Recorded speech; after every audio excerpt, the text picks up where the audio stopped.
The only documentation that currently exists concerning Moses and the Exodus is in religious texts such as the Old Testament and the Quran. This video develops a possible explanation for why there is no mention of Moses or the Exodus in any of the many Egyptian records that have been found so far. Also briefly touched upon is the development of the early religion of the Hebrews and the question of why they were the chosen people. There is good research that the earliest parts of the Bible were not written down until about 1,000 years after the era of Moses. Therefore, the story of Moses and the Exodus is likely to have evolved over time, and it cannot be accepted as a perfect description of historical events. Inevitably, the question of what is true becomes an important issue for many people. So let's first deal with the type of truth that is represented in this video. As Rudy Giuliani so crudely put it, truth isn't truth. To put it more precisely, there are different types of truth, and let's very briefly examine some of these types. For example, there's religious truth, and this is truth based on your faith. There's emotional truth. This is when we feel something is true. There's obvious truth, or sometimes called observational truth, and this is what we personally see and experience. Next is scientific truth, and this is what we know based on careful research, experiments, measurements, and calculations. And finally, there's theoretical truth. Now, this is a term that I use to describe a concept that is based on at least some evidence and a logical theory as to what that evidence may mean. And this video deals primarily with theoretical truth. In order to keep this video to a reasonable length, most of the details of the supporting evidence are not included. But hopefully, the viewer will have an open mind and suspend judgment until the end of the video. You may also want to do your own research, and there are many sources to explore.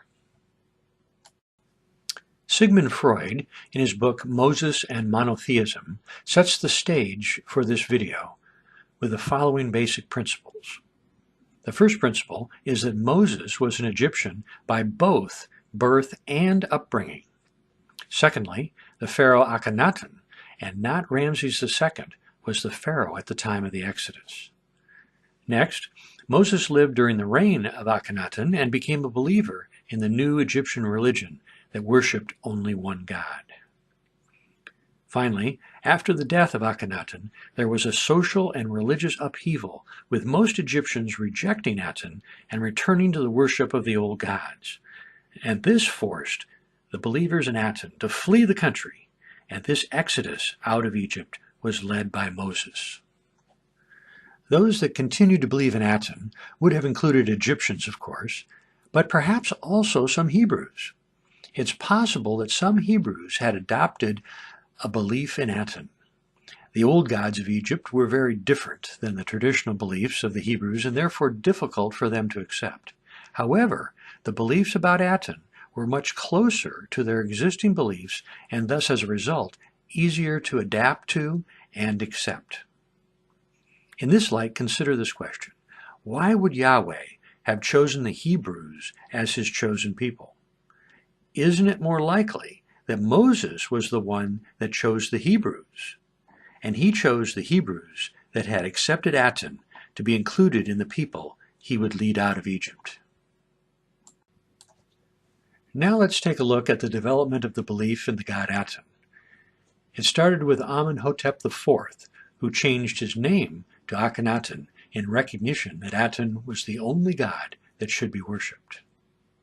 Now, it's not clear how the pharaoh's belief in the supremacy of Aten developed.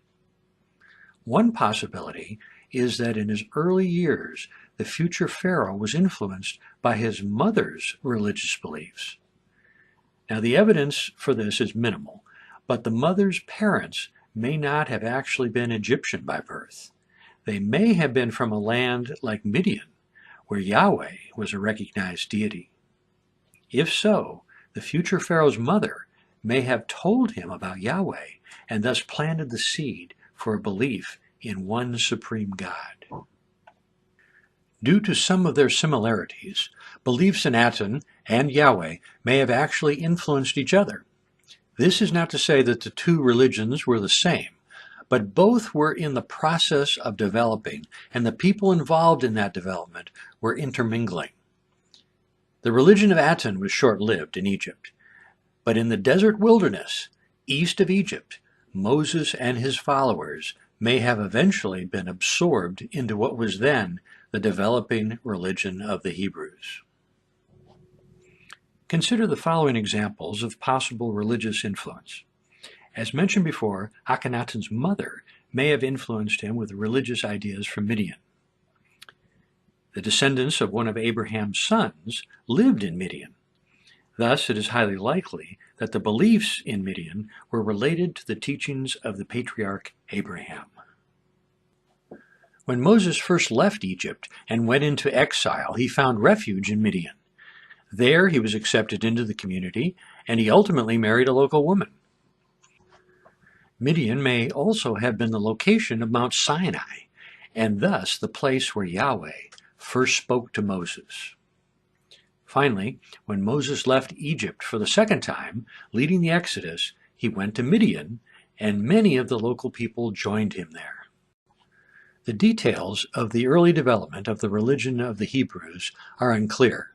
However, it is obvious that there were numerous influences that came from other religions and peoples within the Middle East. Now let's focus on what happened after Akhenaten died. The capital city that Akhenaten had built to honor Aten was abandoned and then destroyed. This suppression of history was amazingly successful until modern archaeological excavations uncovered long-buried evidence. This sort of destruction and suppression of history was not uncommon in ancient times, and surprisingly, it is still going on today by ISIS in places like Iraq and Syria.